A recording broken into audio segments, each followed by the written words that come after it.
Hey, everybody. Welcome to the Bearded Bible Thinker podcast. And today we're going to talk about confirmation hearings. Yay! Everyone celebrate with me. Yay! Confirmation hearings. So, listen, this is a big deal right now because obviously Justice Ruth Bader Ginsburg passed away. And so now we're gonna probably this week, I think President Trump said by Friday or Saturday he'll announce who he will pick, who his nominee will be for the seat in the Supreme Court that is vacated due to her passing. And so what happens then is it goes to before the Senate, and they have to do their Senate thing, and it's called a confirmation hearing. Essentially, what that means is the person who has been nominated sits in there and gets grilled and drilled, and they ask all kinds of questions, and then they vote. And when they've finished voting, that person is either confirmed or, pick again, Mr. President, because this didn't work. So that is what we can expect to happen. I don't the threats and all the stuff that's going on with on the Democratic side of things. It's September still, not even October yet. We've got over a month, about a month and a half or so. It feels like it's maybe a little under a month and a half, but we got a little bit before the actual election takes place. And certainly a lot of time before the end of the year, when if Joe Biden becomes President Biden, it wouldn't be until the beginning of the year anyway. So there's certainly a lot of time left, and person shouldn't leave that seat vacant. If it would be true if in any other circumstance, right, that if a justice retires or passes away in January, in the middle of a presidential term, you would want to fill that seat as soon as you could responsibly, right? And that's just the nature of it. You don't want to have a Supreme Court, because right now there's no majority necessarily. There's no, it could be a tie, right? Essentially, right? So that's not helpful. So anyway, that's going to be a thing that's going to happen, and he's going to nominate someone. The Senate is, the Senate is Republican right at the moment as far as majority goes, and so likely it'll be really ugly, and he'll get confirmed or she'll get confirmed anyway. That's my prediction, I guess. But the idea of the confirmation hearing is something that we're going to just chat about today. The Gospel Coalition, of all places, actually has an article, if you want to call it that. It's pretty short and sweet, but it's actually based on a video that they have here. And we're not going to watch the video. We're just going to talk about the article. And it says this. It's actually really short, so don't panic. It says this. The article is entitled, 4 Reasons the Confirmation Hearings Have Become a Politicized Circus. And I am in complete agreement. I was in complete agreement with the headline before I ever read the article or watched the video. It's just true. I don't know if you've ever seen any of these things. In fact, a lot of the hearings that go on in the Senate these days are just total garbage. They might as well just hand in the they might as well just vote right away before any of the deliberation, because every senator knows how they're going to vote already. It just seems that way anyway. When you watch the actual live processes on whether it be on YouTube or CNET or whatever, you watch the live hearings, and it is a circus. This is a good word to describe it. It's if the person in question or the person being questioned or the policy in question, whatever, if that is a Democratic policy, then the Republicans are pouncing on it and whacking things down, and it gets voted on and nobody's mind was changed. If it is a Republican when Attorney General Barr went before the Senate Judiciary Committee and did a lot of Q&A, which, granted, he's a genius, and I mean that literally. His IQ is pretty ridiculous, and so he it was actually kind of amusing to watch his responses and how he handled things, because he's just smart. He's smarter than all of them on either side, it seems, and how to handle it. So, but when you watch any of these hearings that go on anymore, it's all political. Like, there is literally nothing being taught. There's no change of mind that happens in that room.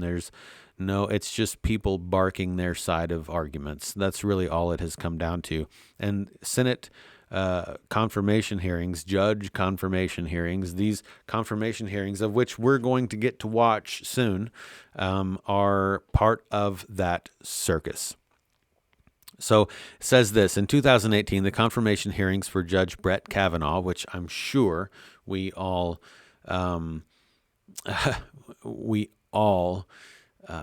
remember, at least that name. We all probably remember that happening, and the chaos that ensued, and how it really quickly turned into two toddlers fighting in the living room floor and screaming and scratching at one another, rather than an actual informational hearing. And people tried to smear him, and false accusation after false accusation, and it was amazing. Anyway, at the 2018, at the confirmation hearings for Judge Brett Kavanaugh, Senator Ben Sass, or Sassy, I guess, I don't know him, but he gave something of a Civics 101 lesson that is worth hearing again and sharing. He explains, quote, "Every confirmation hearing is going to be an overblown, politicized circus, and it's because we've accepted a bad new theory about how our three branches of government should work, and in particular about how the judiciary should work." So we could watch the video above, but we're gonna just walk through this article, which is really just an explanation of the video. It says his 4 main points are as follows. 1. These really aren't 4 main points necessarily, but in our system, the legislative branch is supposed to be the center of our politics. And so I won't explain. It's going to continue to do that itself. 2, it's not, right? Which is really still 1 point. But the legislative branch is supposed to be the center of our politics. It's not. Why not? Okay, here's the explanation. Because for the last century, and increasing by the decade right now, more and more legislative authority is delegated to the executive branch every year. Both parties do it. That's important. Because how many you did not hardly hear of executive order this and executive order that coming from the presidency until Barack Obama and Donald Trump. These two fellas just started order executive this, executive that, executive this, and I'm not talking about the good and the bad of any particular executive orders, but rather executive orders themselves shouldn't have to be used so stinking often, right? It's not meant for the executive branch alone to do the legislating of the nation. Just like I argued that it's not, and when I talked about the response to the passing of Ruth Bader Ginsburg, it's not the responsibility of the Supreme Court to do legislating. It's the responsibility of the legislative branch, which seems to make sense. So more and more authority is delegated to the executive branch every year. Both parties do it. The legislature is impotent. Ooh, strong words, Gospel Coalition. The legislature is weak. Ouch. And most people here want their jobs more than they really want to do legislative work. That That is a big deal. And I think probably if your eyes are open at all, you've seen this to be true. And this also is on both sides of the aisle, Republican and Democrat and Libertarian for that matter. It is what it is. These folks tend to want to keep their jobs. They want to get voted in again. They want to continue being a senator or a representative at the House or whatever it is, right? Whatever their position and their role. They want that more than they want to actually do their job. In fact, it has become so much. All you have to do, man, all you have to do is look at the news for 5 minutes. See the warring and the cat fighting and the just stupid arguments that are going on back and forth. Oh, he said this. Well, she said this. It's just a bunch of kids, right? There are moments that my boys at 11 and 9 display more maturity than these folks who many of them are getting elderly even and should maybe know better, right? But it's just ridiculous. And but what you see is they do this. The motivation behind this isn't necessarily because they care. It is because they want power. They want to remain in office. They want to keep their job. And so they will do whatever they need to do to stay in that position rather than let's actually come to the table. Look, what's something that's going on right now that okay, whatever. The stimulus stuff. Okay, that's a big thing in the news.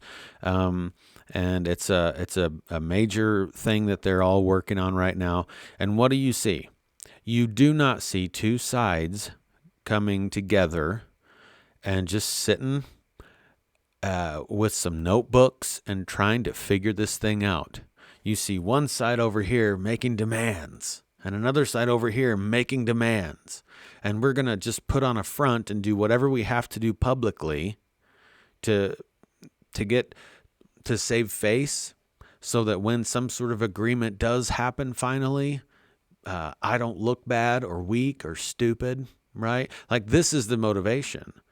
We must look good. We must look good to America. We must keep our whatever, right? Like that's the motivation. It's not about actually legislating and doing your job. It's about keeping your job and looking good. So major failure in the legislative branch. Okay, back to the article. And most people here want their jobs more than they really want to do legislative work. And so they punt most of the work to the next branch. This transfer of power, this is number 3, even though it's really just this transfer of power means that people yearn for a place where politics can actually be done. And when we don't do a lot of big actual political debating here, when we don't do a lot of big actual political debating here, we transfer it to the Supreme Court. And that's why the Supreme Court is increasingly a substitute political battleground. It is not healthy, but it is what happens, and it's something our founders wouldn't be able to make any sense of. And then the final point, which again, this is all really just one point, right? But the final sentence is, we badly need to restore the proper duties and the balance of power from our constitutional system. Man, I agree wholeheartedly with that, right? I don't know how you would do that. I honestly don't know how you would go about that. It is, it's out of control. I don't what kind of steps you would take. It's like being, it's like mom walking in the room and saying, "Buddy, clean your room," right after the bomb or the explosion in Beirut happened, right? Like, what do you even start? What, like, I don't have a room. Where do you even start, right? So we're in bad shape when it comes to this. I mean, it's not good.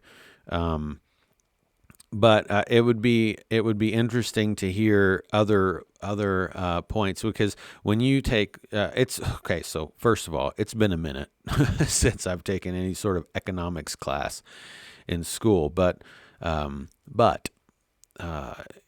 even though that be true, I mean, I do remember there are three branches of government, right? There are three branches of the federal government. There's the executive branch, the presidency, and all of that. There's the judiciary branch, which is the Supreme Court and the court system, and then there's the legislative branch, which is supposed to, newsflash, do legislation work. And none of those branches function like they were meant to function. They do not function in the way that they were supposed to function when it was all set up.